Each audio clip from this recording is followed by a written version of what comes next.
It's Monday night, and you know what that means. Jersey First TV proudly brings to you the latest edition of Real Talk. And yes, I am New Jersey's premier and now 10-time award-winning journalist, top Latino, as voted on by the Latino Spirit Online magazine, along with the United States Latino Affairs Initiative. And certainly, ladies and gentlemen, now more than ever, I'll continue to be the weapon of mass disruption in Garden State media, because my level of honesty is truly necessary in this era of journalistic deception. That's right. It's me, folks, the generational talent in New Jersey media. It's Fernando Uribe. Happy October, everyone. As you can see, we're rocking pink. It is Breast Cancer Awareness Month, and we'll talk more about that later on in the show. But again, if you're thinking pink like I am, make sure to rock it throughout the month of October as we raise awareness against breast cancer on behalf of the American Cancer Society and making strides against breast cancer here on Jersey First TV. Folks, again, if you haven't done so already, make sure you like us on Facebook. Of course, follow us on Instagram and Twitter. And I'm sure you're always checking out YouTube for whatever reason, right? Well, guess what? Click the subscribe button. And, of course, like, comment, and share, and let everyone know how much you enjoy the Jersey First Television Network on YouTube. Of course, brand new episodes premiere every single week. And, of course, whether you get your podcast on Spotify or SoundCloud, download Jersey First. And, of course, take them with us, obviously, wherever we're going. Yes, we're doing errands, walking our dogs, going for a run while it's still nice and brisk outside. Whatever it is you're doing, folks, I'm pretty certain you have your smartphone with you. And maybe when you're home, you're looking at your tablet, your PC, your Mac, whatever it is, folks, download Jersey First. And, of course, check us out anywhere at any time. And, folks, I cannot say enough what a privilege it is to be on the dream team of Garden State Media. That's right, folks. It's a Jersey First Television Network. And I can't say enough about my teammates, of course, the amazing Elizabeth Nader, who hosts the Nader Narrative every Thursday. Of course, check your local listings for broadcast times. And, of course, also check out Bridging the Gap, hosted by AJ Malillo and Stephen Rimbolo every Thursday on the Jersey First Television Network. And every Monday night, folks, you can check out Real Talk with Fernando Uribe. Once again, check your local listings for start times every Monday night. Folks, it's a jam-packed show tonight.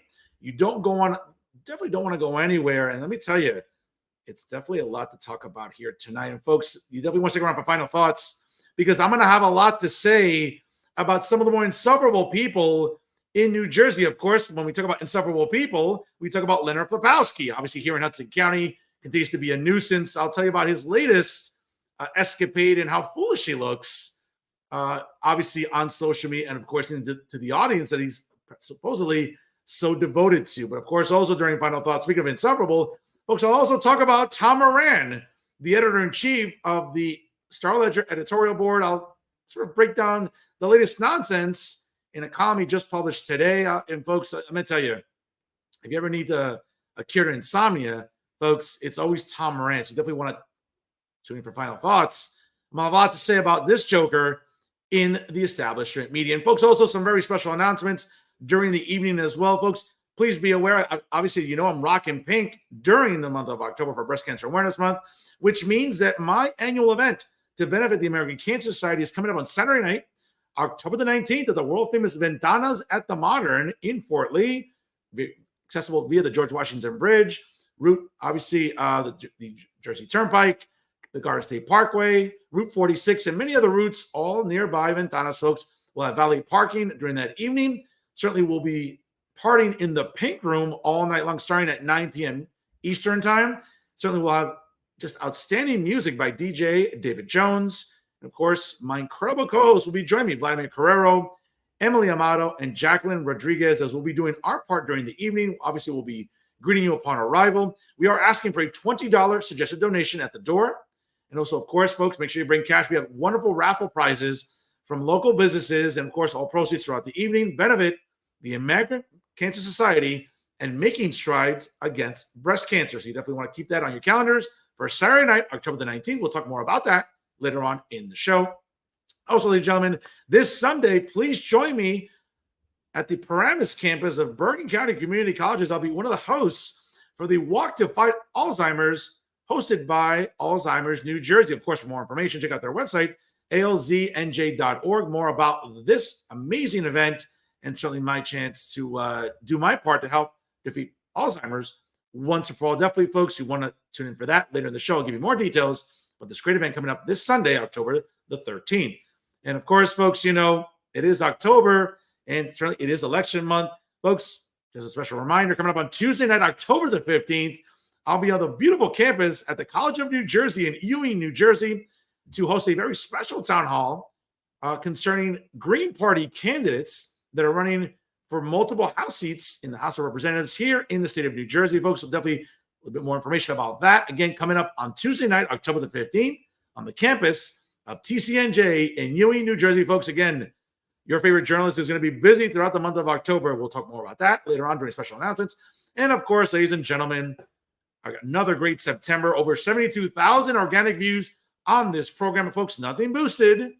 Okay. It's always real traffic because it's real talk. I'll talk more about that later on in the show.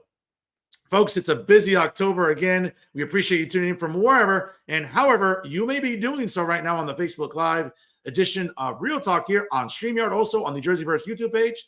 Also, check us out as we're live on Twitter, Instagram, and also on LinkedIn. Folks, again, everyone's tuning in to Real Talk every single Monday night. But, folks, it is election season. And let me tell you, I mean, listen, I've been talking about it for months now. The most consequential election, I would argue, in my adult life for the presidency coming up in 28 days, but also throughout the country. All 435 House seats are up for grabs, and certainly a specific amount of U.S. Senate seats are up for grabs as well. And here in New Jersey, there's a Senate seat that was recently vacated by former Senator Bob Menendez, and obviously it is up for grabs. And folks, if you tuned into the New Jersey Globe debate last night, obviously you saw two establishment candidates, the Republican candidate, Curtis Bashaw, and the Democrat Party candidate, Andy Kim, the current representative in the 3rd Congressional District. But folks, you have options coming up on November the 5th as mail-in ballots have been mailed out. Of course, early voting starts in just a couple of weeks. But folks, you have options in New Jersey. And let's talk to one of those options, folks. She is a U.S. Senate candidate for the Green Party here in New Jersey. Apparently, she's a big fan of the show. And apparently, I think I'm the only favorite conservative that she has.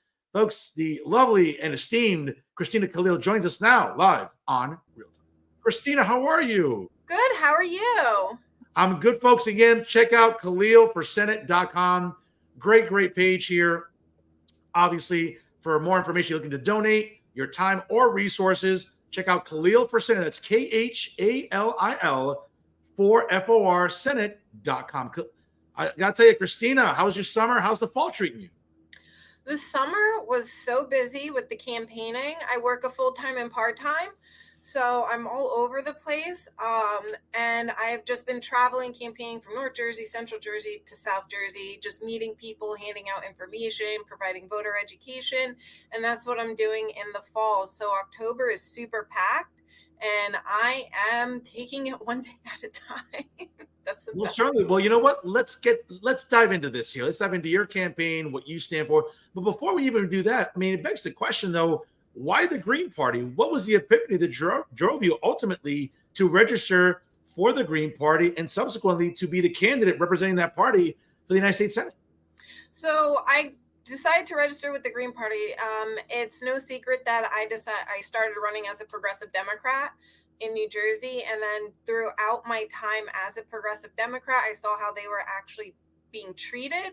And when I was speaking to people in the Democratic Party all over, they would tell me what I wanted to hear. But then eventually this truth started coming out. They said that they were going to continue to support Menendez. They would continue to support whoever their donors picked. And they were not interested in actually helping the voters or passing policies that were on the progressive side. So that's why I wound up making the switch, because it came to a point where I had to say, okay, I give up everything that I believe in, and I'm going to give up on the voters, and I'm going to let the corporations run the show, or I make the change. And I decided to go with the Green Party. Well, Christina, I got to tell you, I hear that P word, progressive, and it kind of makes me a little concerned here, right? Because obviously, and listen, folks, for everyone at home, you all know you've been watching this show for 4 years. I talk to everybody. And again, one of the reasons talking to candidates like Christina Khalil, folks, is so important is because the establishment media won't do this, right?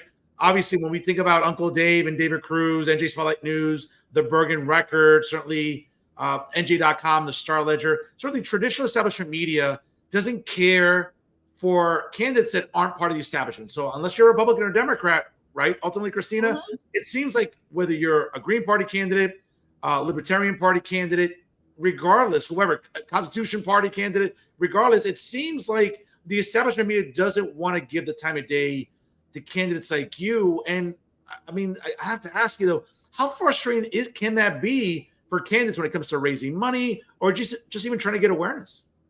It's very frustrating because I want to say I have a lot of common sense policies when it comes to the voters. And when you're trying to get the message out there, but then you see the corporate establishment taking the stage and they're just continuing to speak the same points over and over and over again, but you're not hearing policies that are going to help the working class. You're not hearing policies that are going to save lives. You're not hearing policies that's going to help the U.S. infrastructure and uplift the working families. You hear everything that they're doing is we're going to be supporting our corporate donors and not the people who voted us in. And you're seeing it currently in this election. With that, folks, if you're just joining us right now, it's 7-Eleven here on the East Coast. Do me a favor, click the like button, comment, and share tonight's episode of Real Talk as U.S. Senate candidate for the Green Party, Christina Khalil, joins us live right now here on Real Talk. Folks, get some questions up here. Get the comment section. You want me to ask Christina something? Do me a favor. Now's your time. Get in the comment section and let me know how you feel about tonight's guest here live on the Jersey First Television Network. So let's get into your campaign, Christina. Again, and folks, if you haven't done so already, check out KhalilForSenate.com. That's K as in knife, HALILFOR Senate.com. Let's start with an issue I think that, quite frankly, I think resonates with a lot of us. And let's be honest, I think it's what's driving at the top of the ticket, the presidential politics, right? When it comes to the Republican candidate, certainly the Democrat candidate, and even to some extent, obviously, Green Party candidate. I know Dr. Joe Stein is the Green Party candidate for president, obviously the Libertarian Party, et cetera, et cetera. But Christina, it's hard to talk about 2024 without talking about the impact of illegal immigration. And, again, it's, maybe some of my terminology might not sit well with you or some of the audience, but let's be honest. I mean, let's look at what illegal immigration has done. It has flooded our cities. It is really suffocating resources at city levels. We're hearing this, disputed reports. Well, FEMA doesn't have money, and FEMA maybe does. FEMA went into providing billions of dollars for illegals in our cities, and now one party's denying that that's not the case. Here on this show, I keep the receipts. We've been talking about this on the show. Illegal immigration continues to really, I think, suffocate everyday Americans, not just because of what's going on. Our schools are getting overcrowded. We're seeing our townships and cities get overcrowded. Real estate, maybe to some extent, maybe on the decline. It's so much to overbear. And listen, as the son of immigrants, you being the daughter of immigrants, I get it. Okay, my mom left Cuba, communism, with nothing but a briefcase. Left everything behind. My dad left poverty in Colombia for a better life. I get it. Not knowing the language, having to learn new skills. I get the struggles of immigrants. I get all that. But Christina, what we're seeing, I think, for some years now is both the establishment parties, I think, have let us down in the sense of how to really tackle immigration. On one end, it was racist 7 years ago to build a border wall that would only cost $20 billion. But for the last 3 years, we've been spending more than $500 billion to house illegals, give them hotels, give them debit cards. I mean, let's dive into, if there is such a solution, how to tackle illegal immigration, Christina. Okay, so I am actually the only Senate candidate that is proposing a reconstruction and redesign of the entire immigration process. And this is going to create thousands of new jobs across the entire country, especially at the border. The last thing, I am against the wall. I understand where people come from, but I like my freedom and I don't want to be caged in somewhere else. So I don't need a wall blocking me from wanting to go somewhere I want to go. And I feel like that also extends to a lot of other people. But my proposal is We're going to have more people vetting. We're going to make the process faster. We're going to be able to make sure everyone that's coming in is safe, and we're getting communities involved. So when people go to a community and they're brand new to the country, we're going to have community members help them with their resume, help them with applications. It's going to be a new job market as well. We're going to be helping people pay taxes and file the proper paperwork, because right now, currently, it's a complete mess. It takes 15, 20 years, and we're also going to be pulling our military out of a lot of these countries that's causing the havoc and that's causing the destruction that is bringing people over here. And majority of the people, once we take the military out and their homes are back to being safe zones, people are going to go back home. So I'm viewing it from many different angles, but the entire process has got to be redesigned because it's currently failing everybody. I don't disagree whatsoever. I think an honest, thorough reevaluation of immigration policy, I think, is necessary. But let me say that I know you mentioned something. Obviously, I'm just looking at my notes here about the way we sort of look at border walls. I mean, Christina, again, I'm not saying this to be argumentative, but there's a responsibility by the federal government. I mean, it's written into our most sacred document, into the Constitution. Article 3, Section 3 talks about sovereignty and how the executive branch, arguably, and again, I don't want to sort of go on a tangent here, but Joe Biden and Kamala Harris have not fulfilled their oath to their office because sovereignty is embedded into the federal government. The idea of preserving sovereignty is, I think, no different than what happens in Latin America, what happens in Europe when it comes to sovereignty and preserving borders. So, again, being Hispanic, I get, hit with a lot of, Fernando's Uncle Tom and Fernando's racist. I'm not. What I'm simply doing is trying to reinforce a reminder that sovereignty isn't just an American institution. It's if you believe in sovereignty, believe in borders and preservation of borders, it's something that I think any civilized society and country believes in, right, Christina? I would say so. Okay. Well, I mean, when we, I don't want to get a yes or no answer, but I think that sovereignty is something that, again, it's embedded within our own federal government. It's embedded within other countries. I'll sort of use I'm not disagreeing with that, but I guess my question to you would be, so you clearly support the border wall, right? Well, I mean, I support, I think, stricter elements about immigration. I mean, that would come with redesign the entire immigration process to guarantee safer people come over, making sure the children do not go missing, because that's a huge issue currently. And that we make sure everyone is able to live and be treated with dignity and respect. But my issue is, when will the government stop? Because, I don't trust the government. The government's lied to me multiple times. True. Yeah, that's true. Yeah. One piece of the wall. And then when will they stop building that wall? So if you're asking me to trust the government and say they have our best interest at their heart, that's not true. They have their best interests at their heart, and they would let Americans continue to suffer every single day. That's fair. That's a fair point. Folks, again, it's 7:19 here on the East Coast. If you just joined us live, like, comment, and share tonight's episode as U.S. Senate candidate for the Green Party. Christina Khalil joins us live right now on Real Talk via Jersey First TV. Christina, again, it's an issue that is very polarizing. I think to some extent both establishment parties have weaponized it. Unfortunately, during election season, I think this year's no different. Right. We've been seeing sort of a rapid growth of really, illegals coming into the country. Right. We're seeing a high percentage. And the idea that, nobody really knows the number. Is it 10, 12, 15, maybe even 20 million? It's an astonishing number. And I think it also gets very weaponized. What does the Green Party stand for in the sense of maybe being a different alternative message to what the establishment parties have been conveying for years now? When it comes to immigrants coming? Sure. Okay. We're going to have to stop destroying other people's countries, and we're going to have to fix their countries up. We have to take accountability for the actions we cause, but also it's redesigning the entire immigration process. Because on average, the last time I checked, maybe it's different. It's about It's about almost 400,000 children go missing a year.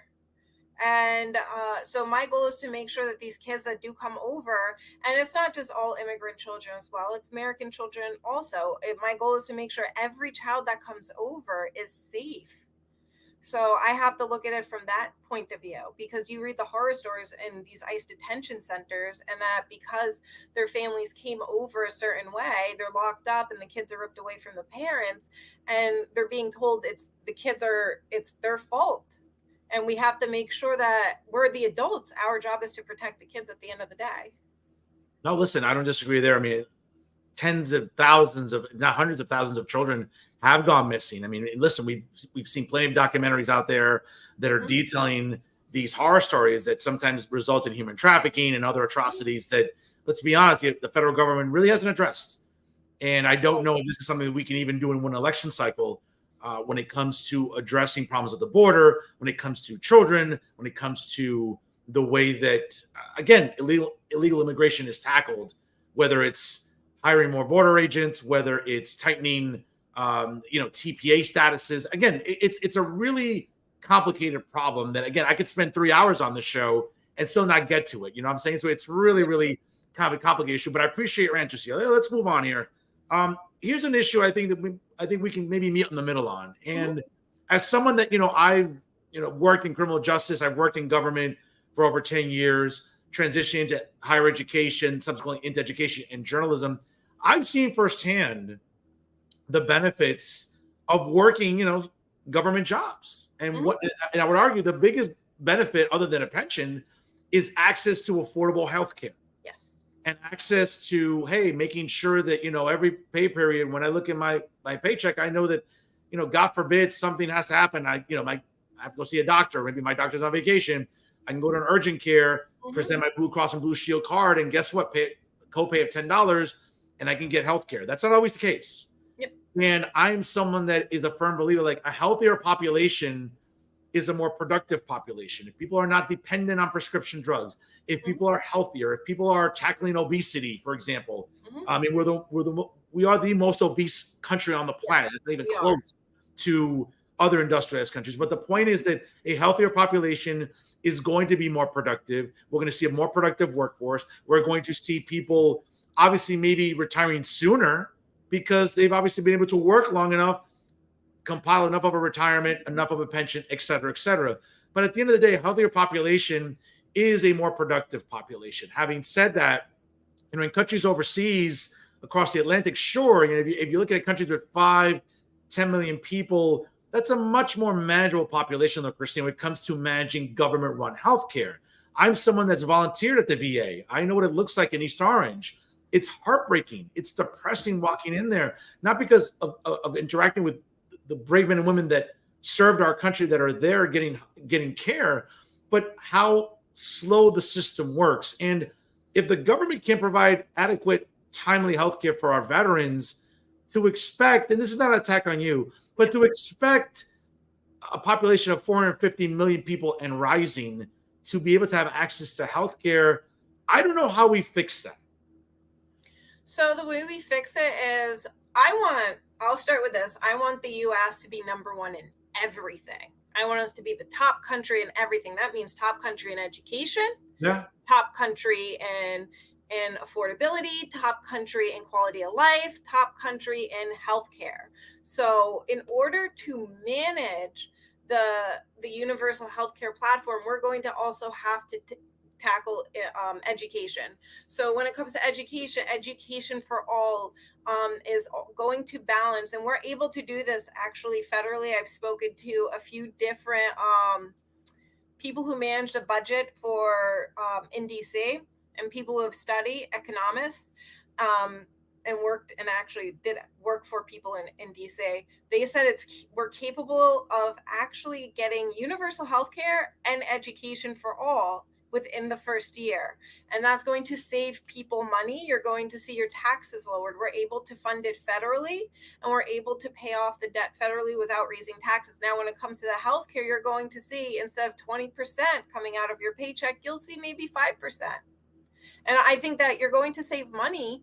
Now, the data shows you're actually going to save money in the long run. So we have to focus on we have to invest money in the US infrastructure. We have to build our US infrastructure. And we need to be number one in every single thing. That means healthcare. That means education. We don't want to be low on the totem pole. We don't want the dumbest people in this country, and we don't want people who are working currently having to struggle, because it's the working class at the end of the day that is struggling with the healthcare. You have people who work one or two jobs and they have to continue to pay, or if you own your own business, you have your co-payments, you have your premiums, you have your deductibles. And if you own your own businesses, then your payments are much higher because you don't have a company paying a percentage of it. And if your child, and I've ran into this multiple times, it's the worst case scenario when your child has cancer. Yeah. And then you're trying your best to be there for your child who has cancer, but you have to go to work to make sure that this health insurance doesn't lapse. So your kid can't, and then sometimes the coverage isn't there. So then they still, after you're paying all this money for your health insurance, the deductible, the co-payments, the premiums, then they're saying, oh, well, this isn't covered. You have to pay out of pocket. Now you got to work overtime at these jobs. Now you got to, because that's your kid at the end of the day, you're going to do whatever you can. Yeah. And this is the working class population suffering because we don't have universal health care. And I've also had people, and this is no knock to Medicaid, because I do support it. But when I'm working at a facility, I understand the frustration when people are coming into hospital care and they're working and they're like, I have to take time off because I have to enter rehab, or I have this disease I have to take care of. And then they're having to pay this co-payment. Meanwhile, somebody with Medicaid comes in and everything's covered, and it's the same treatment that they're getting. And there's nothing wrong with Medicaid. We need to expand that into Medicare for all or universal health care. We need everyone to have the proper care, because it's the US citizens that run this country, and without the US citizens, there is no country. Christina, all compelling points, and I can certainly meet you in the middle on almost everything there. But at the end of the day, there's always that C word, cost. Mm-hmm. And we can either, again, you were progressive at one point. Obviously, you're a Green Party candidate now.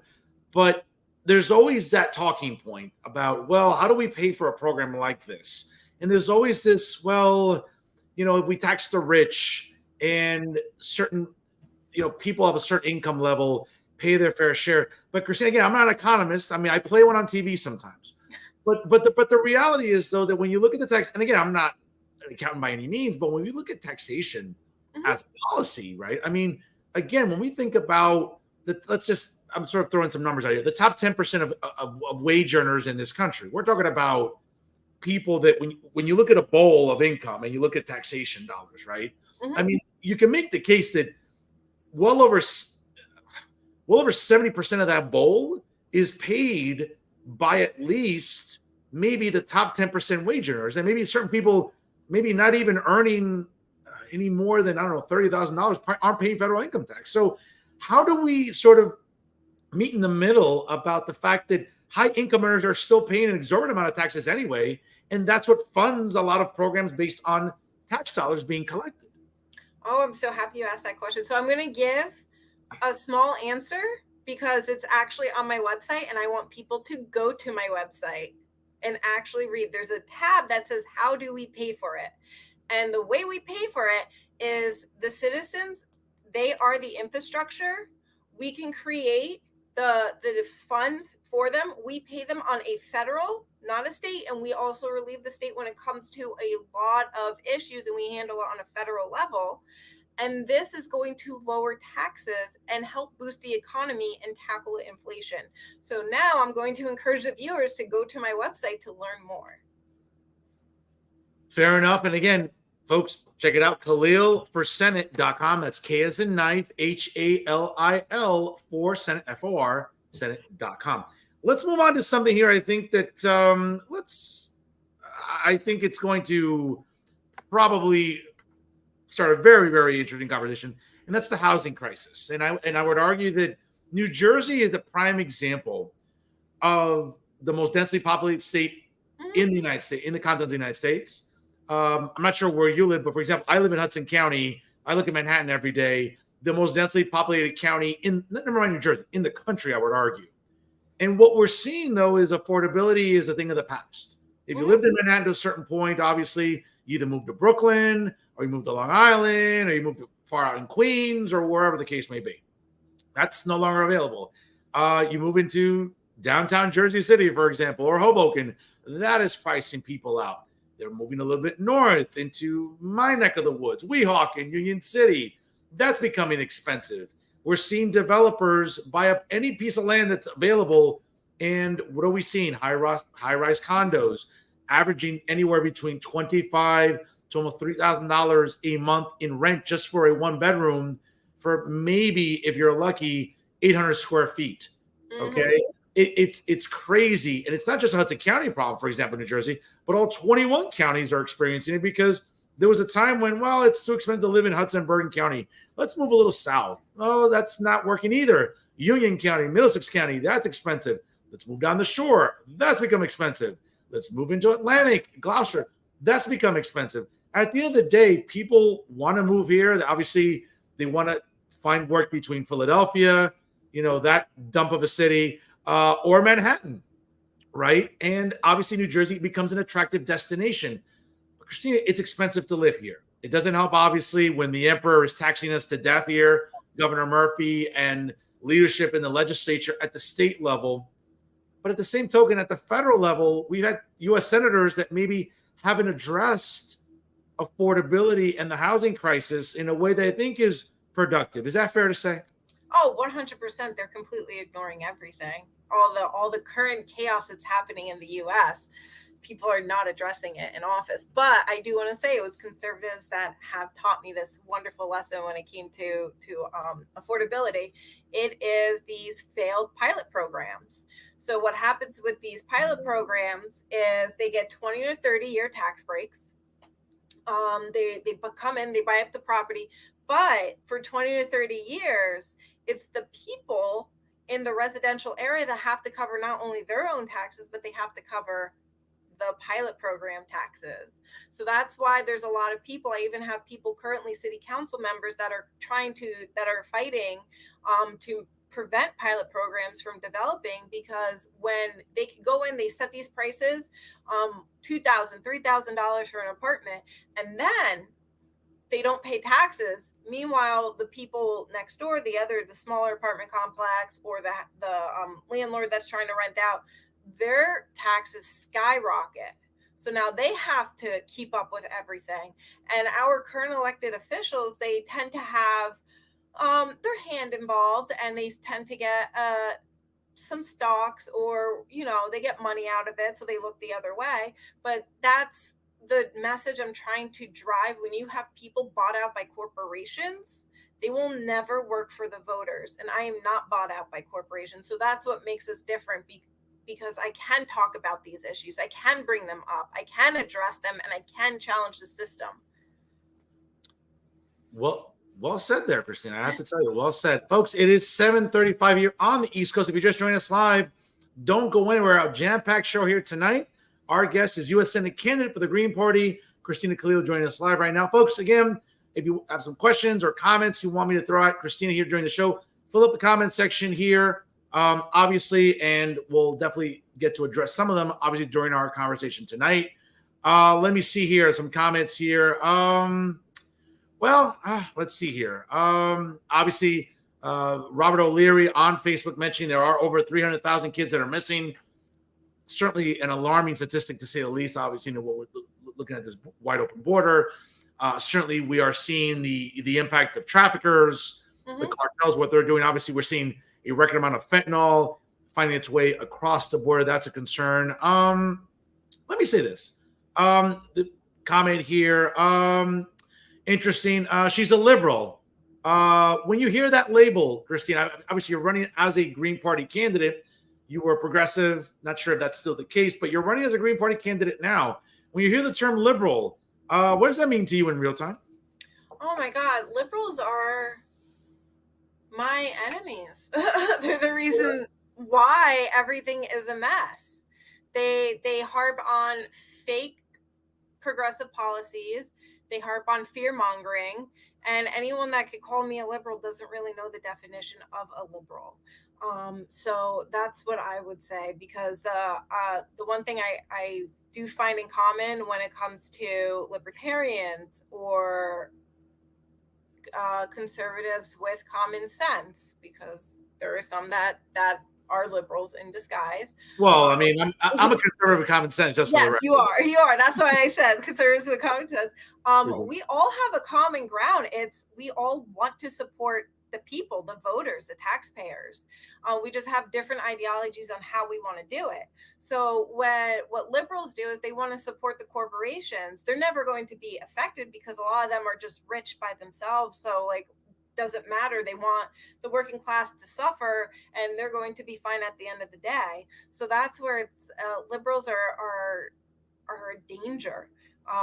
So, and I'm arguing with liberals all the time. So I would definitely disagree with being told that I'm a liberal, because they are who's supporting the current establishment and who has caused the current chaos. And I don't see them fighting to rescue children. I don't see them fighting for affordable housing. I just see them complaining, and I don't see them have action behind them. I see leftists have action, and I see conservatives have action as well. You know, Christina, now the academic hat in me has to come on, because now you're sort of speaking a language that's sort of like, I feel like Spider-Man, like my spidey sense is tingling a little bit. And I think that, again, as an academic, someone who's very much about political science, has been studying political science, has taught political science, I think terms have changed over time. Yeah. Right. And again, I think I'm very much a populist. I think obviously I lean right. I'm a conservative. But I think both parties, and I think both ideologies, I think, have been hijacked to some extent. I think as a conservative myself, I think that someone who's very far right of me, I think, has done some damage to the conservative movement, right? And I think it's done some damage to the Republican Party. By the same token, I would argue that the classical liberal has been slowly eroding, because now it seems like they're being replaced by progressives and this woke ideology that I got to tell you, there's a level of toxicity there that I can't get with. Don't get me wrong. There is some toxicity on the far right as well. I'm intellectually honest about it, but I see it on the show all the time. It seems like people on the left in New Jersey, and again, I'm curious about your campaign. Mm-hmm. It seems like people are more concerned with pronouns than property taxes. And and the reason I use that line all the time is because it seems like that's what woke ideology has become on the left. So for someone like you that identifies apparently as a progressive and has some progressive policy prescriptions, when you see what wokeism has become, does that concern you as someone that clearly leans left? Okay, so that would be in the liberal ideology, not the left, because when we have, no matter a person's identity, if we're talking about genders, people are more focused. They don't care if they get misgendered. They are more focused on affordable housing, universal health care, and real issues. Yeah, that's right. And then they can have a conversation if you accidentally misgender them, and then they're normal. But when you have liberals where that attachment is attached to them, and they took that the wokeism and they distorted it, because woke was a term where it's like, just watch the government, stay woke, and then they stole that terminology for themselves. We have a group of people currently, and that's the people that are currently in the establishment right now, that have made us number one enemy internationally, that have made we trust them, we allowed them to lead, and look where we are as a country, where taxpayers are suffering every single day, kids are going missing, and real issues are not being touched upon. So the left is really fighting for humanitarian policies and really fighting to support the taxpayers.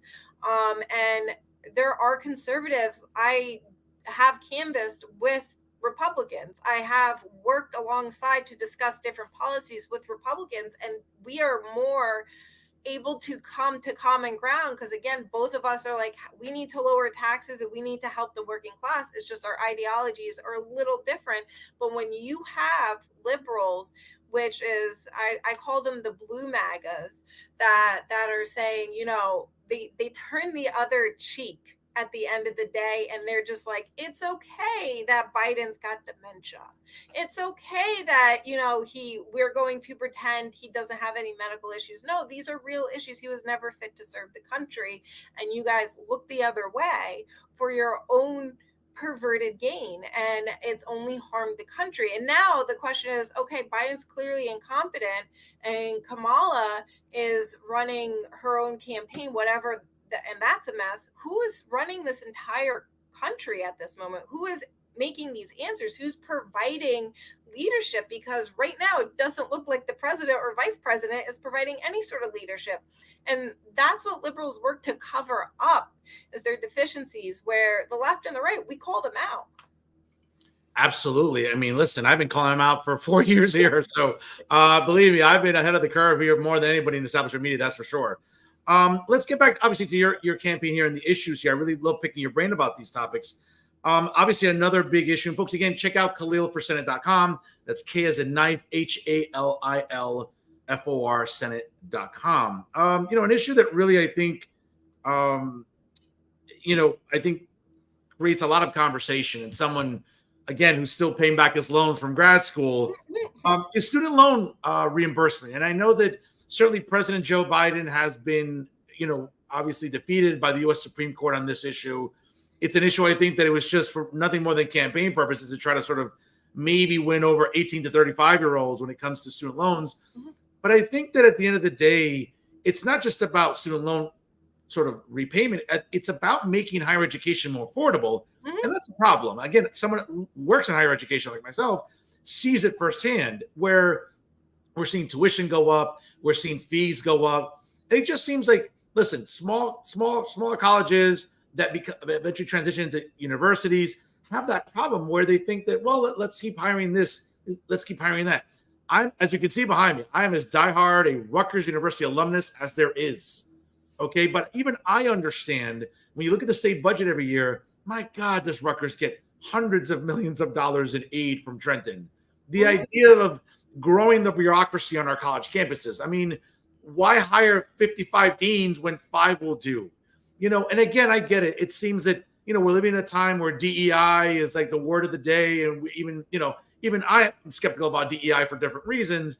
But I mean, do we really need a dean for diversity, a dean for inclusion, a dean for equity? We can just sort of consolidate, be pragmatic. It just seems like higher ed is all about, let's just grow government. Really, the bureaucracy of a campus is no different than what we're seeing in Washington. And I got to tell you, yes, student loan repayment would be nice, but how about making higher education more affordable? Oh, I 100% agree. And I'm also I want people to go to my website and check out, how do we pay for it? Because I have an entire tab and it was beautifully written, and I had economists help me write it. So in order to be the #1 country when it comes to education, is we have to invest in it. And that means we invest in the citizens. We don't invest in the corporations. We don't invest in, if we're going to broaden schools, we have to invest in the students. That is the only way you're going to have the smartest, because if I'm going to a doctor, I want the best doctor. If I'm going to get surgery, I want the best surgeon. If I'm going to see a dentist, I want the best dentist. But I want us to be #1. And anyone who doesn't want the U.S. to be #1 in education doesn't really have the U.S.'s best interest at heart, I would say. So we can fund federally, which is investing, again, in our infrastructure. Go to my website to learn more. Higher education. So we have the best leaders, we have the best educators, we have the best physicians. So that's where I do support it. And I do encourage representation when it comes to schools. I don't know much about deans, so that's your field. I didn't know that they had so many deans, but I'm sure there's a reason for it, or maybe there's not a reason. But again, Fernando, that's more your field and expertise. So I'd have to actually research more on that before I didn't think that was ever an issue. Well, no, I mean, the reason I bring that up as an example is just because it's sort of it represents a big problem, I think, on our college campuses, right? Which is sort of growing the bureaucracy. I mean, I'm sort of picking on DEI because I like picking on DEI, but the point is that we're seeing this rampant growth on our college campuses. And why are we seeing some colleges that transition into universities struggling, right? Enrollment is down, the costs are up, and it's sort of putting this, listen, even here in New Jersey, and when the emperor and the legislature passed the Community College Affordability Act back in 2018, obviously it allows anybody that lives within a household income of $65,000 to attend community college tuition free. Listen, I'm all about education. A more educated population is a better population, obviously. And if you can save some money going to community college first, again, on a community college, I see it firsthand. These are kids and adults that are very invested in their education. They know that, hey, they're getting a really good advantage right now. Finish your four-year degree somewhere. Again, get a 4-year degree that's going to help you get a job, realistically. But at the end of the day, depends on what degree now. Now you need your master's for a lot of fields. That's correct. Yes, I know it firsthand, especially working in higher ed. And the thing is, though, it's like, yes, student loan repayment sounds nice during election season, but I think it's really at the federal level where senators can really work to at least maybe, talk with universities, especially here in New Jersey. Listen, Rutgers doesn't have that problem. Rutgers gets a plethora of aid from Trenton, but that's not the case with smaller colleges that, again, transition to becoming universities. Like, let's say up by me, New Jersey City University. By the way, shout out to its interim president, Andres Acebo. He's doing a great job in trying to keep that university afloat. But what have we seen? We saw Bloomfield College get absorbed by Montclair State University, right? We've seen William Patterson, which was a college at one point, it became a university, and now it's very likely going to get absorbed by, as I like to refer to them, woke state in Montclair.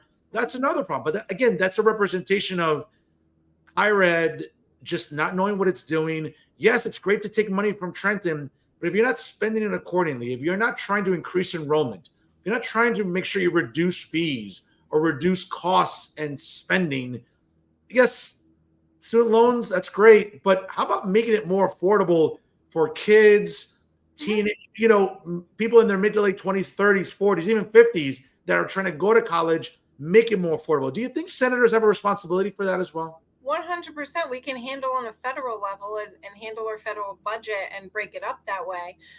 The other thing, what I'm going to be doing in Jersey is from 2020 to present, I want to make all of our budget, I want to be completely transparent and show receipts on where all the money went, because we do have actually quite a few $1 million, a lot of $1 million that have gone unaccounted for. So and then the voters, the constituents are going to be able to say, okay, I see money going here, and they're going to actually have a voice to say, I rather money go this way. And they're going to be, I want to make it very, involved with communities where people are going to be able to get involved with their local politicians and say, I'd rather vote on, this is where I want the funds to go. So instead of dictators in local office, we want a democracy, right? We want the voters to have a choice, and we want the voters to have a voice.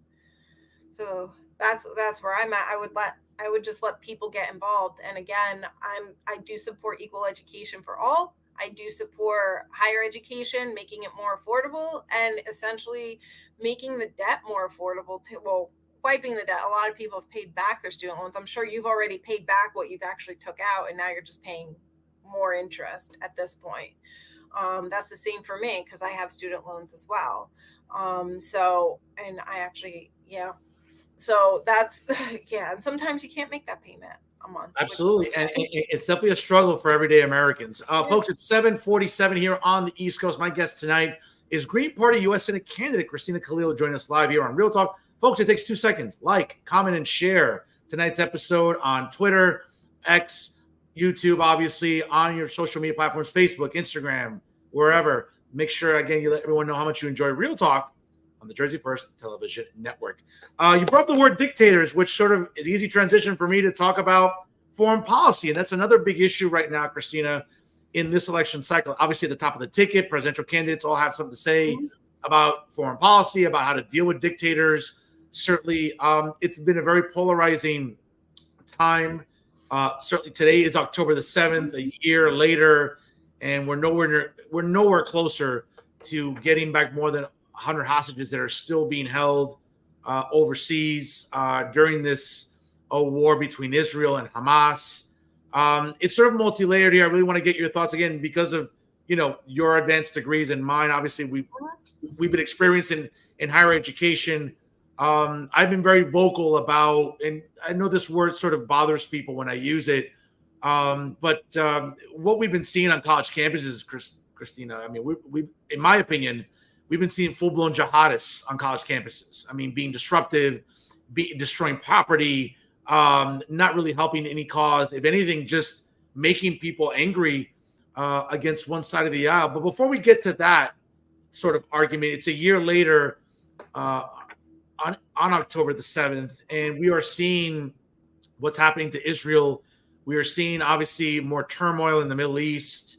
And while the president of the United States is sleeping on a beach and the vice president's engaging in her latest word salad, again, as a conservative, as someone who tends to vote Republican in presidential elections, I'd like to think my candidate's got a pretty good pulse about the best way to deal with overseas conflicts. But the Green Party candidate, for example, Dr. Jill Stein, feels differently. And certainly you as a U.S. Senate candidate, because as we all know, when it comes to declaring war, that's only possible through Congress. The chief executive, the president of the United States cannot do that without the authority of Congress. You as a Senate candidate, how do you see, obviously, what's going on with turmoil in the Middle East? And quite frankly, is there any sort of pragmatic solution to what's going on right now? So arms embargo, that's the number one thing. First off, let's look at North Carolina and let's look at Florida, okay? And let's even look at Hawaii. They had natural disasters happen, and Florida's getting hit currently. And the citizens that run this country and are paying taxes are not getting taken care of. And then we are funding and putting billions overseas into war and violence, and we're becoming number one enemy of the entire world. So we need an arms embargo. We need to redirect that money back into our economy and back into our people that are getting hurt and that are suffering. If we don't take care of our citizens, eventually you're going to look at a global strike where the citizens aren't going to be taking care of the country.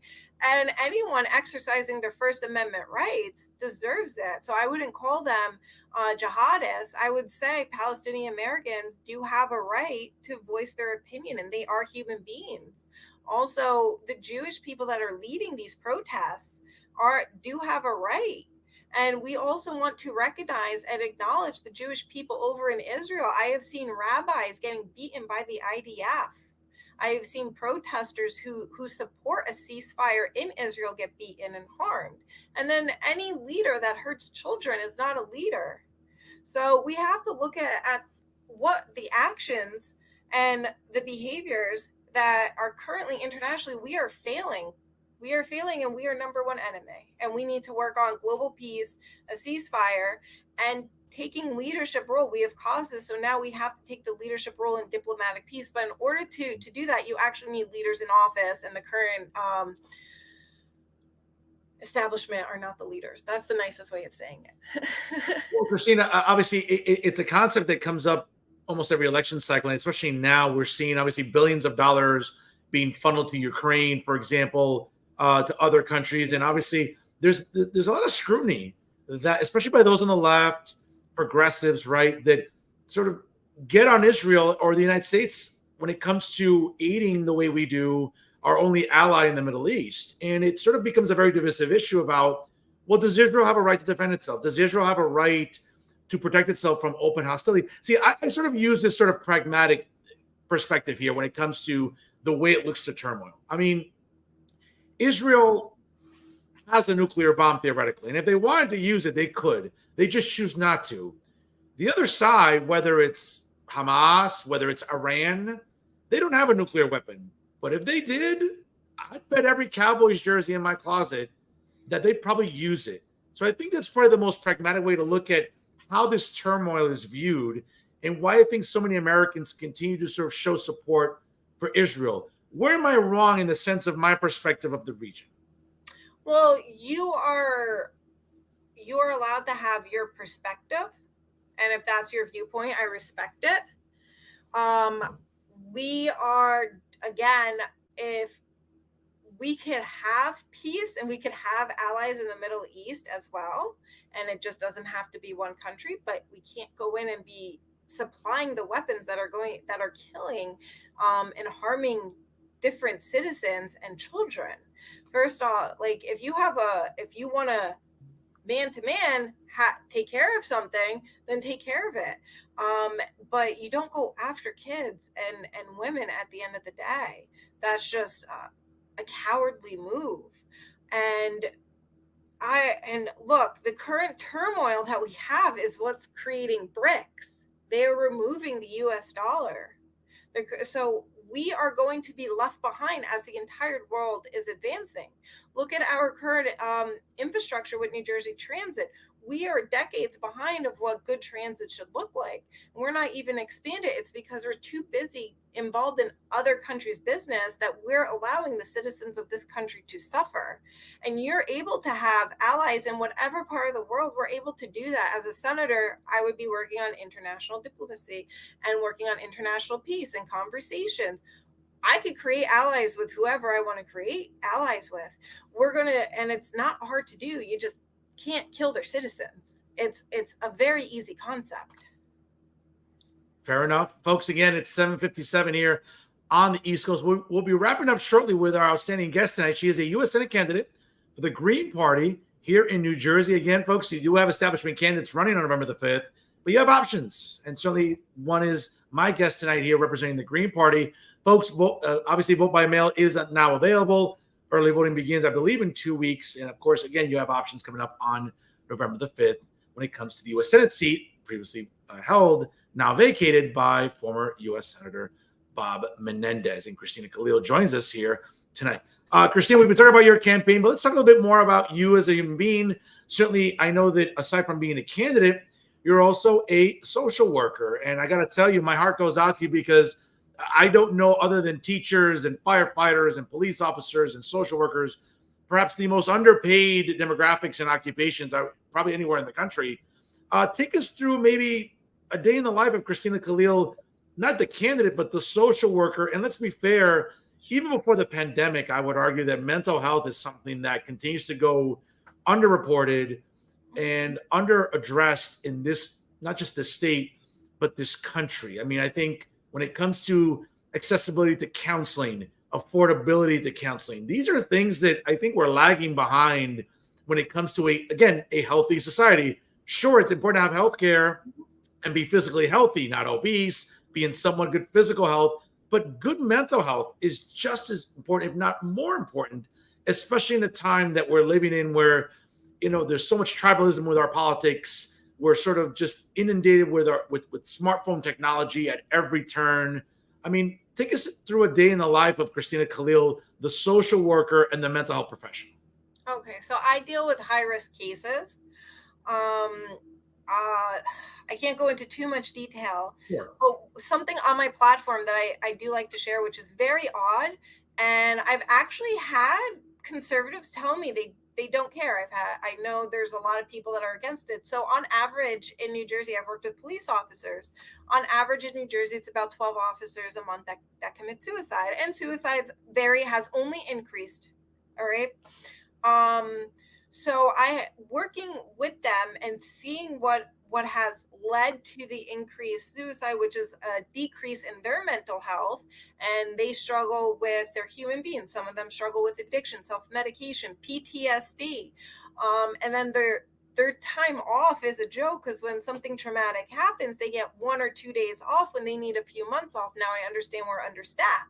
So I do have a plan to help with the understaffed while we get our officers help. And in turn, that's going to build a better relationship with communities and trust with communities. And we're going to be able to reduce suicide when it comes to police officers. What I deal with is people who are on the verge of struggling with addiction at their lowest point. I've worked actually during the COVID pandemic, I worked frontline at a hospital at a medical detox, and that was a trip. And I also worked, I do deal with people that family issues that are on the severe end. So it's really more of an intervention and making sure people have other options. But another thing that I've also dealt with, and this is why universal health care is very important and I support it, is people are very limited. I have had insurance companies, I would have a person in front of me where I evaluated them, a nurse evaluated them, and a doctor evaluated them, and they are very sick and they need to go in, and insurance companies would legitimately say, we don't think that they're sick enough, because essentially they just don't want to pay out. And you have three professionals who are now challenging the insurance company, and at the end of the day, the insurance companies are now the dictators and they act like doctors and they disregard medical professionals that want to treat the patients. So it's really a tug of war, because it's currently where therapy and mental health has now become a privilege, because people have to work so much, where people have to sacrifice things. I had a small business owner, they wanted to go away for treatment, and they're the breadwinner and everything. They, even though they're paying for their health insurance, they had to put a lien on their house to still pay for treatment, which was the most ridiculous thing that I actually had to hear. I also had to hear people who couldn't take time off dealing with deaths of family members, and it was very traumatic, where they would get the news or they would catch their family or an officer that saw a kid die, and they're not allowed to take time off. So mental health is a very big issue that we currently deal with, and it's so neglected, and where people are being treated as robots and not human beings. And then when we look at people that get the mental health treatment or the recovery treatment, you're looking at better workforce, you're looking at better involvement in the community, we're looking at recidivism, we're looking at less DV, we're looking at less issues happening, and violence, reduce crime. So mental health is attached to so many things, but I really want to focus. So my campaign, I personally do focus on the police officers, because they are a key to our communities, and I want to reduce the suicide, because that statistic by itself is just ridiculous.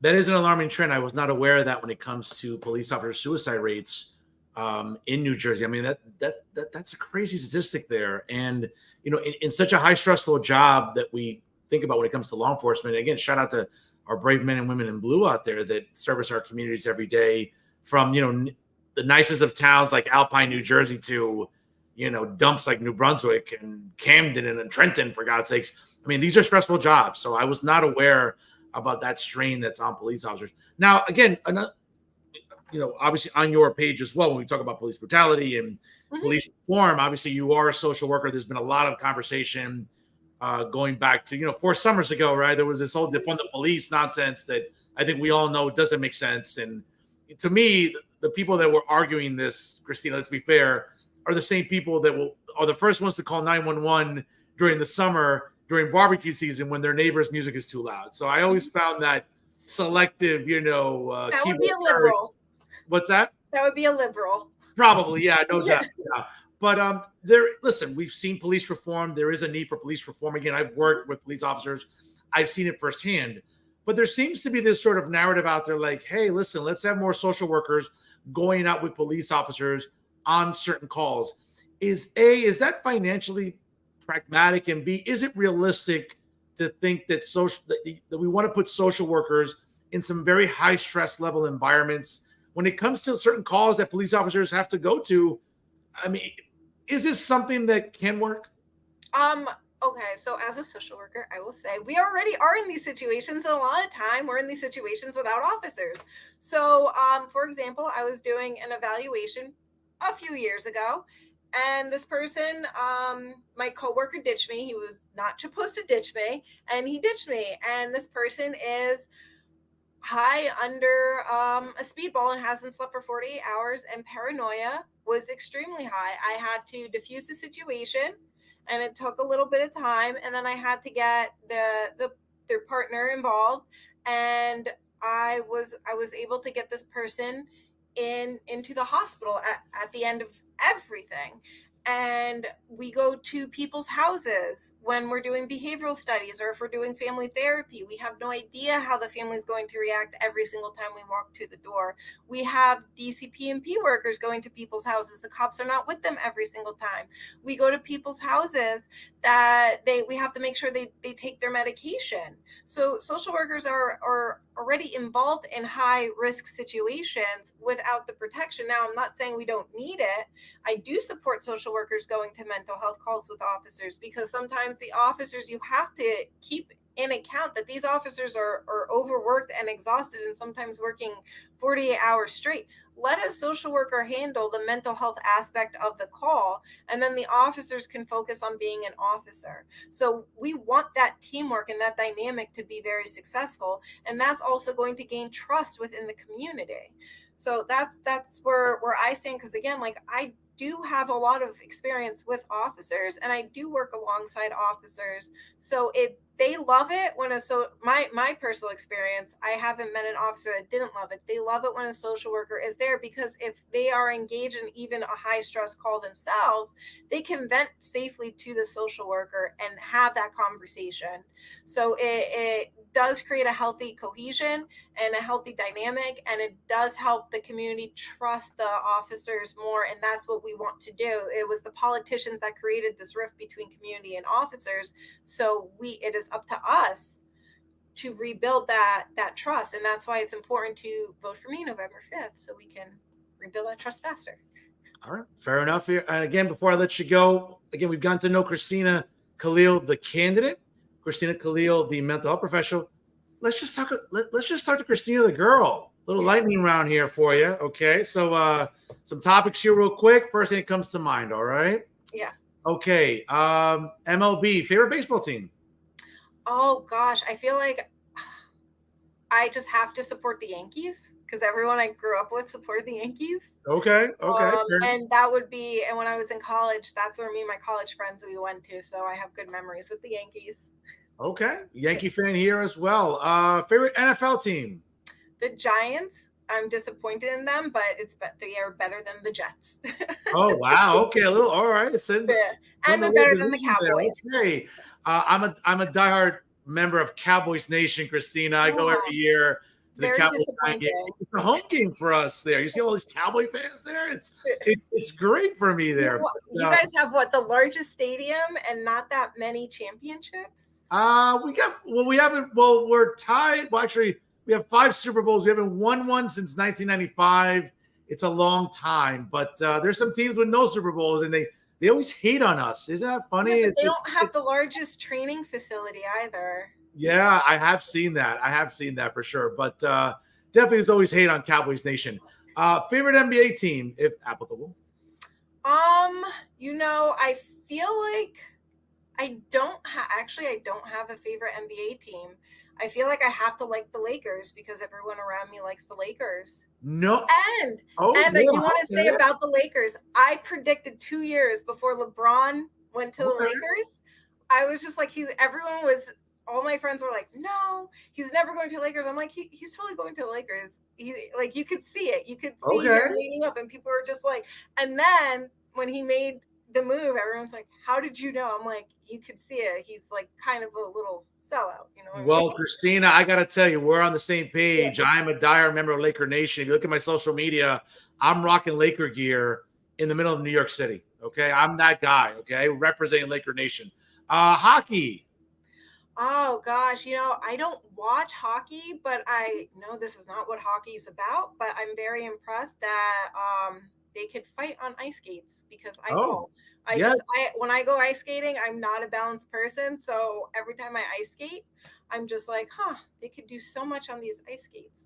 It's impressive. Hey, listen, there are the people who can't even fight on even ground. So you're absolutely right about that one. MCU or DC comic movies? Oh my gosh, I do like Marvel over DC. I've been disappointed. Yeah, I've been disappointed in the quality of Marvel movies recently. Okay, really?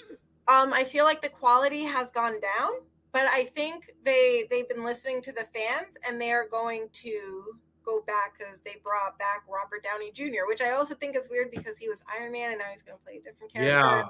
I mean, listen, I got to tell you, the idea of Robert Downey Jr. now playing Dr. Von Doom in the next Avengers movie, when we listen, I'll be very honest. I don't care. Judge me, folks at home.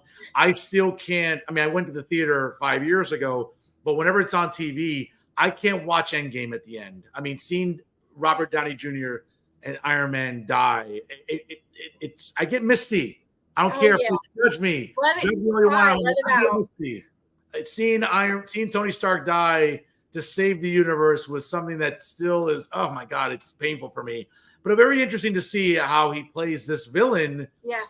Arguably one of the more, I think, interesting villains in the MCU. We'll see what happens. And obviously, listen, did you watch Deadpool and Wolverine? I mean, that's arguably top 10 movie. No, I've been trying. I don't think I'm going to be able to watch until after the election because I work a full time and I work a part time, and everyone's always in a crisis, which is okay. That's what I'm here for. And then I'm campaigning too, so I don't think I'm going to be able to live a normal life until after the election. Well, I think by then it'll be on Disney Plus, so you'll be able to watch it there. Obviously, it's to buy now on Amazon and HBO Max. I'm sorry. Apple TV and some of these other platforms. I already saw it in theaters. I'll wait until it comes out on Disney. Favorite cuisine and restaurant? Oh gosh, I'm a foodie. So I actually like all restaurants and I don't have a favorite dish. I am a foodie. I will find something to eat. Okay, fair enough. But any specific cuisine, I mean, that you're really, hey, when all else fails, that's your go-to? No, I've never found food I didn't like. I'm a Cuban food guy. Give me a Cuban sandwich, a nice little rice and beans and tostones. I'm all good. Favorite American president? I don't think I have one. Wow, really? Okay. You know what? And I do lean toward one person because I do remember, and I'm disappointed in that one person as well, but the economy was good at one point. So I'll just leave it at that. I wouldn't say favorite, but am I gonna? Well, I mean, now you're making me guess. Now we're talking about who? George W. Bush, Donald Trump. Who? I'll tell you off air. Okay, fair enough. Okay, Christina, you've been a great guest. I've enjoyed this conversation with you. Certainly, I understand the struggles that candidates that obviously aren't on sort of the mainstream stage. I know the struggles that they face, and I really, really applaud everything you're going through because it really is difficult. Yeah, it is. I really, really applaud your desire and your grit in getting out there. Obviously, folks, November the 5th, 28 days to go. The most consequential election in our adult lives obviously is coming up in 28 days. But we also have some options at the Senate level here in New Jersey. A Senate seat is up for grabs as former Senator Menendez was forced to vacate that seat. We have two establishment candidates, but we have other candidates who are options. One of them, obviously, our guest tonight here is Christina Khalil. Again, check out Khalil4Senate.com. Christina, I really appreciate coming on here. It's been an enlightening conversation with you about your platform, and we can disagree without being disagreeable. I think that's important in this really toxic political climate that we're living in. I'll give you the last word here tonight. I fight for unity because our current establishment wants to cause and create division between all of us.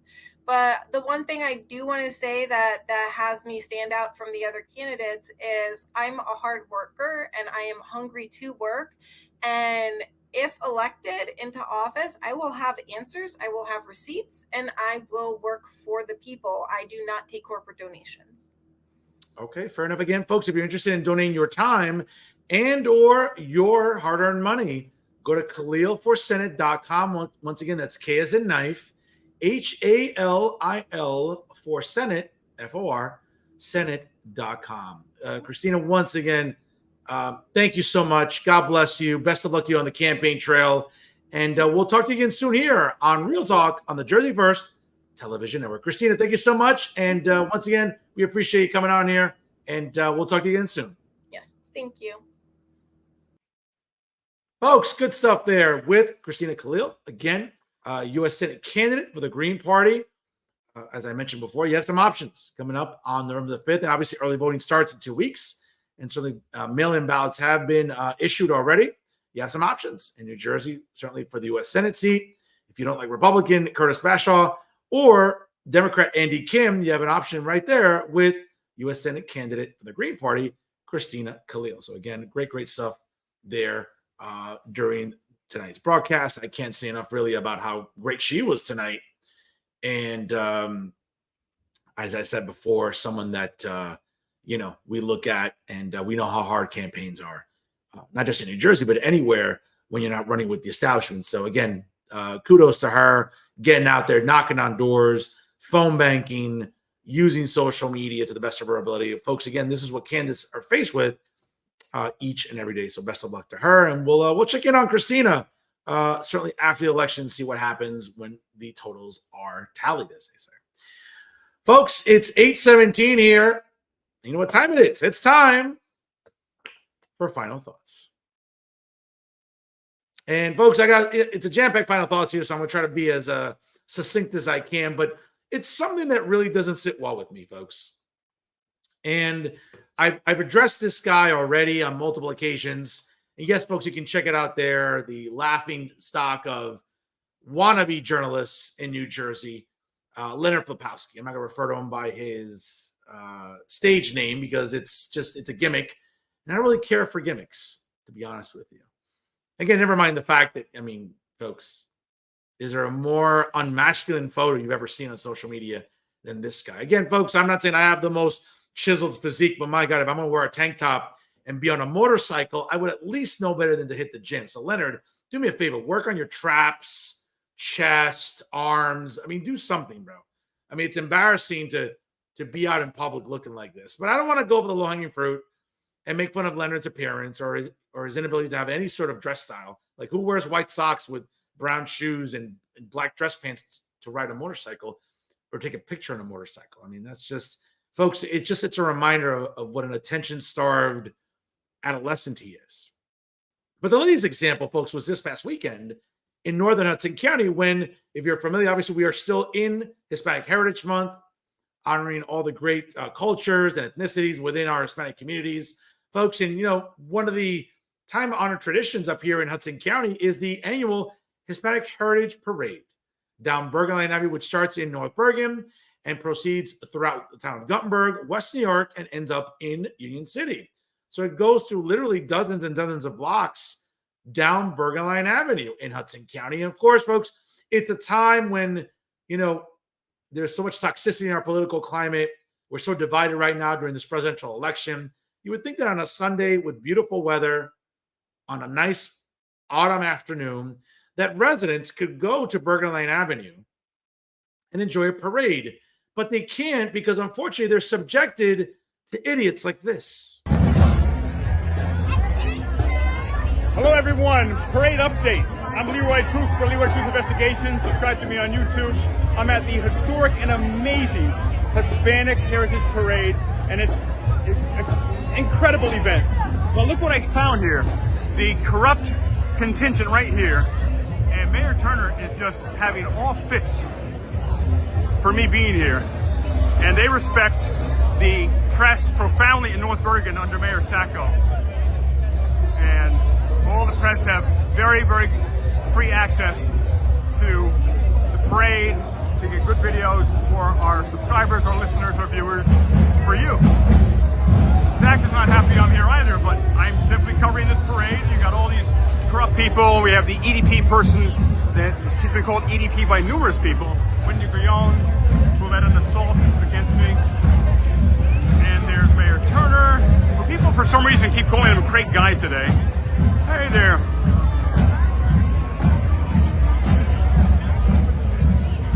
And there's Stack, of course, the king of corruption.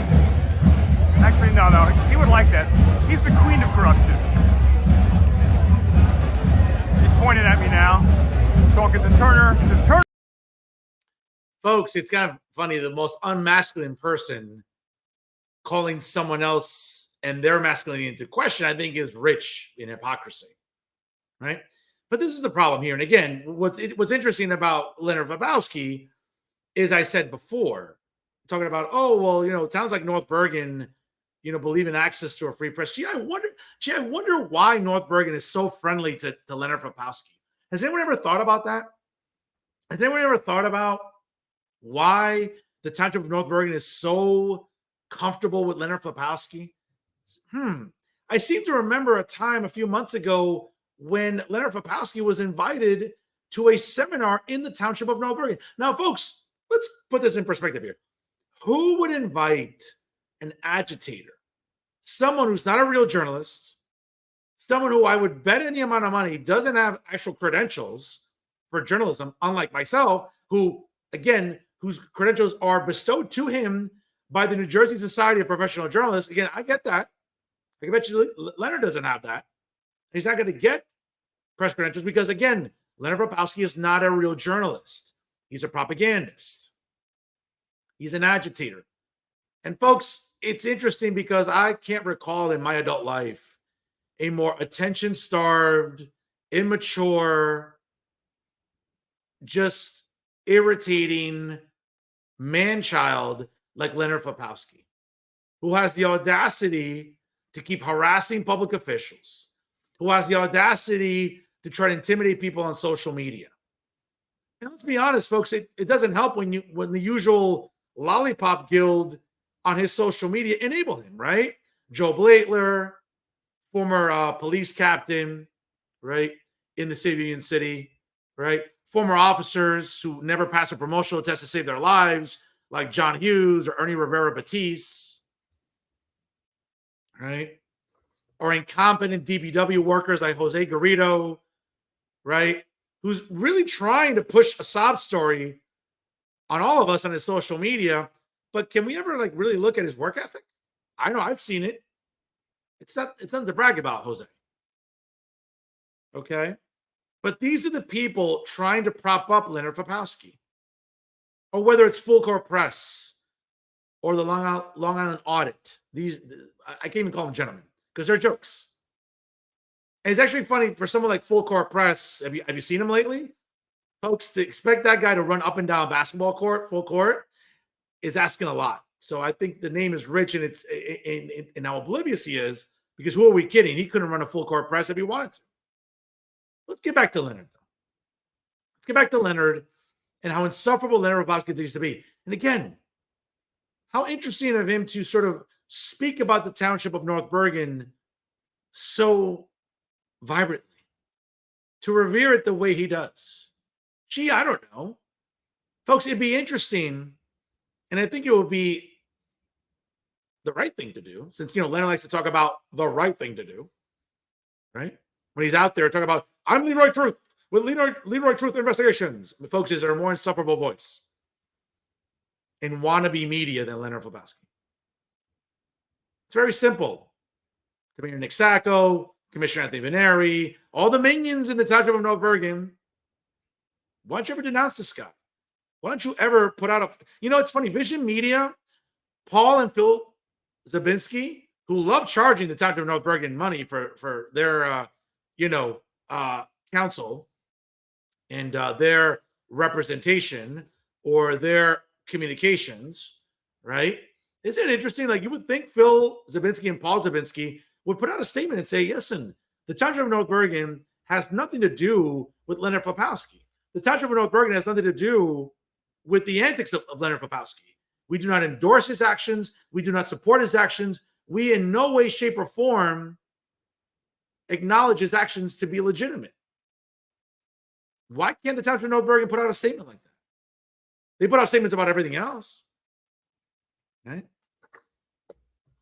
And as Phil Zabinski and Paul Zabinski continue to suck dry the township of North Bergen and continue to suck it dry and taking taxpayer dollars so the township of North Bergen can pay their fees to Vision Media, why can't someone in North Bergen denounce this clown?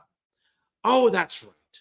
It would require, wait for it, it would require the leadership in North Bergen to have that pesky 4-syllable word. I mean, they struggle with a lot of words, but the 4-syllable word that they struggle with the most is integrity. I'll say it again. Integrity. Would it kill anybody in North Bergen to denounce this clown? They're more than willing to invite him into town for a seminar to speak at. You mean to tell me that captain didn't have any idea that he would show up, or Nick Sacco or the Board of Commissioners? You mean to tell me that they had no idea that Leonard Popowski was in town in North Bergen? Are you kidding me? How stupid must you be, folks? Okay? To think that a mayor and administration aren't going to know when someone's going to classes like this and speaking at them. Don't be fooled, folks. Leonard Popowski is not to be taken seriously. Leonard Popowski is trying to be a journalist, but he's the farthest thing from it. And on a day like Hispanic Heritage Parades, during Hispanic Heritage Month, you would think that a day where residents could just go out on a beautiful day after some rainy weather we've had in the last few weekends. To think that Leonard Popowski would have even the decency, decorum, or the demeanor to act accordingly, to not be this incessant, aggravating, insufferable man-child. You would think that he would know better. But again, folks, that would require Leonard to have, again, integrity. We know that Leonard Popowski doesn't have any. Neither do his minions, who support him on social media, who clap along like seals at the circus waiting for a fish. Folks, that's the level of poor intelligence that is supporting Leonard Popowski. That is the level of poor intelligence that enables Leonard Popowski, that coddles him, that says, oh my God, Leonard, you're so wonderful. Folks, he's the furthest thing from it. And in a time when we are seeing the decline of journalism, especially in the establishment, because we see that establishment journalism is on the decline. Well, we're seeing citizen journalism, responsible opinion journalism like this show is on the rise. We have this clown trying to bring us down. Let's not let him. Let's make sure we stand up to this clown. Let's make sure we don't entertain him, that we don't placate him. Because the sooner that we come to that realization, the sooner that we don't take this guy seriously, and who would, the sooner he goes away. Now, whoever's paying his bills, I don't know. Is it Joe Blagler? I don't know. Is it Township of North Bergen? I can't seem to find out. But what I can tell you is that for a guy that seems to be getting his rent paid, that seems to get his gas tank paid, could someone get Leonard a new suit maybe? Like, who dresses you? The state?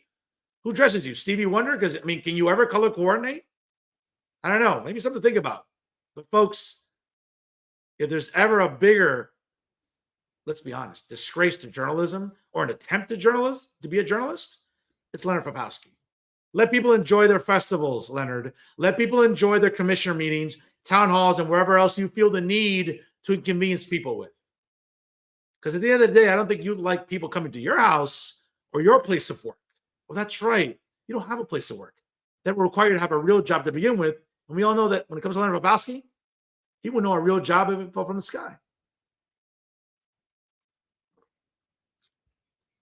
Now, from one insufferable human being and a wannabe journalist to another insufferable human being and also a wannabe journalist, let's talk about Tom Moran. Yes, folks, Tommy Boy again continued with his usual nonsense during election season. His latest column for NJ.com and the Star Ledger is no different. Of course, I'm going to give you the full rundown here. But he talks about Tom Kean Jr., a foot soldier for Trump, is the extremist in District 7. Now, again, I'm not going to sort of go into this cure for insomnia. But Tom Moran starts with the battle lines in the race between Representative Tom Kean Jr. and his Democrat challenger, Sue Altman, are taking clear shape with a month to go. Now, Kean's the one who won't talk to the press. And why would he when we have blatant propagandists like you and others that won't ever give him a fair shake? More on that later. And rarely emerges from his cave to hold events. If you haven't seen the recent video of him stuck in an elevator with a reporter, it is must-see viewing for anyone in the 7th District. The reporter, Ben Hulek of NJ Spotlight, can't get a reaction from Kean on any policy or his endorsement of Donald Trump. Quote, you picked the topic, Hulek says in desperation. I'd love to talk about literally anything. In the end, he asked Kane about the Mets and what he had for lunch, hoping to stir some human responses. Kane stares ahead, stone-faced and silent, miserable and trapped. Was this a strategy or a panic attack? Altman, we are told, is the extremist who wants to defund the police, and she did join that crazy bandwagon briefly in a tweet posted under the murder of career criminal George Floyd. That's what Tom should have written, but again, I'm going to correct it for him. In the murder of career criminal George Floyd by police in Minneapolis. That's a slap in the face to our members, says Wayne Blanchard of the State Troopers Fraternal Association, one of 4 police unions, to back Kane. Now, Altman has put up a TV ad, as disingenuous as it comes, that shows her receiving endorsements from 2 elected county sheriffs in the district, both Democrats. What a surprise. Along with her uncle, a retired cop in Long Island. She's then since deleted the tweet. But folks, again, I'm not going to read you the rest of this column, but again, what happens here is that Tom Moran is inflating his level of importance. And again, when you're a guy in your early to mid 90s that's on the twilight of his life, right? As life is probably coming to an end soon for Tom Moran, right? In his advanced old age and his advanced level of dementia, you would think that Tom would have gotten the memo already that his attempt to influence elections isn't working. Yes, Sue Altman has since deleted the tweet, Tommy, but it doesn't negate the fact that for years, when she was the executive director of the New Jersey Working Families Alliance, that she held very deeply disturbing progressive policy positions.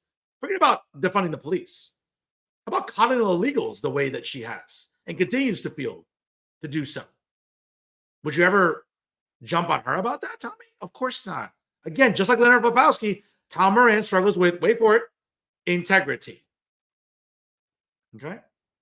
Or how about the fact that, the New Jersey Working Families Alliance was instrumental in working with progressive and far left legislators in Trenton to give illegals driver's licenses? Does Tom Moran ever have an objection to that? Oh, that's right. That will require Tom Moran to leave his house. And short of maybe, I don't know, one visit every financial quarter, does Tom Moran ever really leave his house? Of course not. He's like Max Pizarro. He lives at home. You would think that Tom Moran's probably an agoraphobe. Who knows? Right? But when does Tom ever leave his house to see real-world issues and the impact that progressive policies have on our cities? Coddling illegals, we're seeing it. Making gun ownership more restricted in New Jersey and putting New Jerseyans at risk, right? Do any of these issues matter to Tom Moran or Sue Altman or the woke fools in New Jersey that coddle these people that support a candidate like Sue Altman or all the social justice clowns? Does Tom Moran ever come down on those people? But he wants to come down on Tom Kane because he doesn't make himself accessible to the press?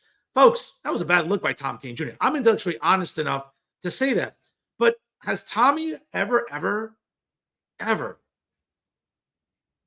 held anyone on the left or Democrats accountable? Joe Biden's cognitive state has been in decline for years. Do you think that Tom Moran would ever question? Of course not. He openly endorsed Joe Biden, knowing fully well. Now, again, Tom Moran is older than Joe Biden. Okay. But we all saw it. The cognitive decline by Joe Biden. And Tom Moran still endorsed him. And Tom Moran still enabled him. And Tom Moran still stood up for him, despite the fact that he was destroying the country along with his vice president, the current Democrat candidate for the presidency. 2 people that have never taken interviews. And when they do, they're either clearly showing they have dementia like Joe Biden or engaging in the latest word salad like Kamala Harris's. But do you think Tom Moran would ever call those people and hold them accountable? Of course not. Because Tom Moran's a joke. He's a fool. And it reminds you that a guy with this much of an inflated ego thinks that he has an influence on elections. Well, he doesn't. But let's go back to a great column by my good friend, David Wildstein, the editor of the New Jersey Globe, and a big fan of this show, and a regular on this show. And by the way, shout out to David and everyone in Florida right now, especially Southwestern Florida. David, stay safe. You and your lovely wife, please be safe over there with everything that's going on right now with another tropical storm. Please be safe. And again, I'll be checking in on you. But great work by David Wildstein on Tom Moran on this great column. And I'll tell you about it right now.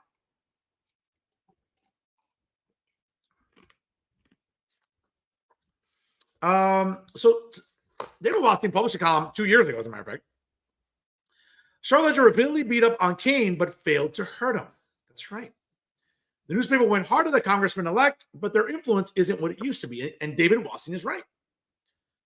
Future candidates might want to check their polls and make sure they're at least 5 points ahead before they see the endorsement of Tom Moran and the Star-Ledger editorial board. Representative Tom Malinowski has released 2 internal polls showing him tied with Republican Tom Kane Jr. in the race for Congress in New Jersey's 7th District. Now, mind you, here it is. Again, this is November of 2022. Moran wrote 8 separate columns fiercely vilifying Kane and promoting Malinowski, plus a Star-Ledger endorsement that disparaged the Republican nominee and passionately championed the 2-term incumbent congressman. The return of the onslaught was a 4-point win for Tom Kane. That could be a data point demonstrating that Moran's support cost a candidate 4 points. But the reality is that support for Moran and the Star-Ledger is largely irrelevant. Moran could not have gone any harder at Kane, but his support had no effect on the outcome of the election. Folks, it's a great column by David Wallstein because, again, it's a reminder that Tom Moran is irrelevant. Tom Moran likes to think he's important, but he isn't. Kind of reminds you of that kid that screams and hollers in the playpen. Okay? That thinks that if he whines and cries enough that someone's going to listen. Folks, we've learned already that nobody listens to Tom Moran. We've already learned that no one takes Tom Moran seriously. Now, is Sue Ellen going to be the latest casualty? I'll go on record and say, yes, it's going to be a tight race, just like it is for any Republican in New Jersey. But Tom Kane's going to win this race, folks, because people in the 7th Congressional District understand that Sue Altman is a radical Democrat. You could delete all the tweets you want, Susie, but at the end of the day, you still have been harsh on police. You still coddle illegals. You still subscribe to woke nonsense. You'd rather worry about someone's pronouns than caring about property taxes. And this is going back to your days working as executive director of the New Jersey Working Families Alliance. Do you think Tom Moran ever came down on her for that? Of course not. That will require Tom Moran in his early 90s, or maybe he's 95 years old, maybe, to actually take politics seriously or take his job seriously. And we know he doesn't. And that's why nobody really reads Tom Moran anymore. Now, if he published 8 columns for Tom Malinowski, folks, you can rest assured between now and November the 5th, he'll publish twice as many because he's petty. Okay? He reminds me of a lot of petty ex-girlfriends I've had that just seem to sort of just bitch to live and live to bitch. Tom Moran, folks, again, if I didn't know Tom was a man, I would think he's just another nagging woman in today's political cycle. But that's what Tom Moran is. Someone who's no better than Leonard Popowski, an agitator, an insufferable propagandist who thinks that what he's doing is making a difference. It's not. And Tom Moran's going to learn the hard way in 28 days when Tom Kane Jr. gets reelected. Folks, you can't help but read Tom Moran because if you need some comic relief or you need a cure for insomnia, let's be honest, that's all the Star-Ledger is good for. And that's all Tom Moran is good for. But when you think about it, is Tom Moran really good at anything? Kind of makes you wonder. I don't think he is. And guess what? He never will be. And those are my final thoughts. You have to love this picture, by the way. I mean, Tom Moran, folks. I mean, the least photogenic person next to Leonard Popowski in New Jersey wannabe media. Folks, this picture. David, by the way, David Wallstein, editor of the New Jersey Globe. What a great picture of this useless waste of life here known as Tom Moran, folks. I'll tell you. It's a waste of life, a waste of journalism, a waste in today's political cycle. That's the best way to describe Tom Moran. And those are my final thoughts.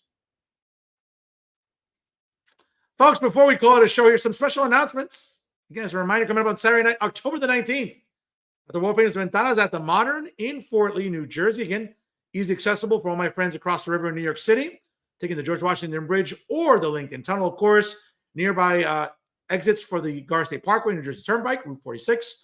All accessible, folks, to get to Ventanas at the Modern in Fort Lee for the 2024 edition of the Professor's Quest to Save Breasts to benefit the American Cancer Society. Now, since 2008, this event has raised over $63,000 to benefit making strides against breast cancer, again, during Breast Cancer Awareness Month. And again, folks, we'll keep rocking that pink during the month of October here on the Jersey First Television Network. We are asking for a suggested donation of $20 at the door. We're also asking, of course, folks, please rock some pink if you can during the evening. And of course, we'll have plenty of raffles available, so please bring cash to buy raffle tickets during the evening. Exceptional music will be played all night long by DJ David Jones. And folks, will be wonderful networking opportunities all night long, all to benefit the American Cancer Society, and also to pay tribute to a local resident who lost her battle to breast cancer last December, Olivia Hutcherson, a great local Bergen County resident, author, artist, community activist, survivor at one point, unfortunately, who lost her battle with breast cancer last December, will be partying for a great cause, but more importantly, will be raising awareness in her honor due to breast cancer awareness. Folks, again, for more information, again, Google A Professor's Quest to Save Breast 2024. Of course, check it out on Facebook, of course, Instagram and Twitter, and of course, on the Making Strides Against Breast Cancer page with the American Cancer Society. Once again, folks, mark it on your calendars. For Saturday night, October the 19th, I'll be joined by my amazing co-hosts, Vladimir Carrero, Emily Amato, and Jacqueline Rodriguez. During the evening, folks, we'll be partying for a great cause, and together, we'll defeat breast cancer once and for all. So I'll see you on Saturday night, October the 19th, at Ventanas at the Modern for a Professor's Quest to Save Breasts. Folks, also some reminders here. Coming up this Sunday at Paramus, campus of Bergen Community College. Folks, please join us and join Alzheimer's New Jersey for the Walk to Fight Alzheimer's coming up this Sunday, October the 13th. Again, registration is at 8 a.m. and we'll start walking at 9 a.m. Yours truly, who hosted Memories Matter 2024 earlier this year, will be one of the hosts and guest speakers this Sunday morning, rain or shine, to raise awareness about Alzheimer's and hopefully let's do our part to help defeat Alzheimer's and dementia once and for all. Folks, again, join us if you can this Sunday, October the 13th at the Bergen County campus, obviously, there in Paramus for Bergen County Community College. We'll have faculty members there. We'll have activists, walkers, people from all ages, races, genders. Well, it's only two genders, really. Folks, but we'll be doing our part this Sunday, once again, October the 13th, at the Paramus campus of Bergen County Community College to benefit Alzheimer's New Jersey. Folks, let's do our part to help defeat Alzheimer's once and for all. For more information, again, you can scan the QR code there on the flyer there on the screen. Folks, again, just take a screenshot. And for more information, check out www.alznj.org/walk for more information. Folks, I can't say enough. Obviously, it's a busy October here on the program. Coming up on Tuesday night, October the 15th, yours truly, New Jersey's premier 10-time award-winning journalist, will be hosting a special town hall event with the candidates of the Green 13 in New Jersey coming up on Tuesday night, October the 15th from 7 p.m. until 9 p.m. on the campus of the College of New Jersey in Ewing, New Jersey. You can join us live. Also, you can join us on the Facebook live stream via stream and also on Twitter, Instagram, and LinkedIn that evening. Folks, we'll be talking about all these great candidates running for different House seats in New Jersey. Green Party candidates, folks, we'll be talking to them at the upcoming town hall on Tuesday night, October the 15th. Folks, again, mark it on your calendars, and I'll see you at the beautiful campus of the College of New Jersey in Ewing, New Jersey, once again on Tuesday night, October the 15th, from 7 p.m. until 9 p.m. to talk to the candidates of the Green 13 in the state of New Jersey. So, folks, again, mark on your calendars. I'll see you there in Ewing, New Jersey on Tuesday night, October the 15th. And, folks, before we call it a night, I just got to brag a little bit. I got to brag a little bit about the great traffic on this show. 72,000 plus views and counting for the month of September. Folks, it just continues building and building. What a wonderful 2024 it's been. Every single month, increased traffic. Nothing boosted, folks. All organic. Okay. On this show. Okay. Not like some of these Mickey Mouse journalists in New Jersey with their little Mickey Mouse traffic. No. Folks, it's real traffic here on Real Talk. I can't say the same for, these little shows on NJ Spotlight News. Other than having a few MILFs on, what is it really worth watching? Right? Or other news shows in New Jersey. Let's be honest, at the state level, establishment media folks are doing you a disservice. But you know who will never lie to you? You know who will always represent you and speak up for you, it's always right here. Real Talk with Fernando Uribe via Jersey First TV. So again, folks, I want to thank for everyone that tunes in every Monday night, that tunes in live, shares the episode on Facebook, on Instagram, on Twitter, on LinkedIn, on Twitch, on YouTube. Without all of you folks, that traffic behind me would not be possible. So once again, from the bottom of my heart, listen, and I'm deeply humbled, and I'm not the most humble person around. Okay? But I'm deeply humbled by your support, and I'm deeply humbled by your belief in my brand of award-winning journalism. And by the way, for all the haters and the little Mickey Mouse social media watchdogs and all the little, I don't know, sycophants out there that watch this show, and as much as you dislike me, you're still tuning in every single week, folks, because you can't help yourselves. So do us all a favor if you can. As I have a little victory tea here on the program, okay? You might want to go to Walgreens or CVS or Dwayne Reed and get a little ointment for that burn. And it must sting, knowing that Real Talk continues to get real traffic every single week on the Jersey First television network. So, folks, it's not just all these awards behind me. I don't fit in this house. Because, folks, when you talk about greatness, look it up in the dictionary, folks, it's been redefined for Fernando Uribe. Folks, once again, thank you to everyone for these numbers. Without all of you, it wouldn't be possible. Because, again, on this show, it's real traffic because it's always real talk. Folks, let me tell you, great show tonight with Christina Khalil, Green Party U.S. Senate candidate here on the program. Okay.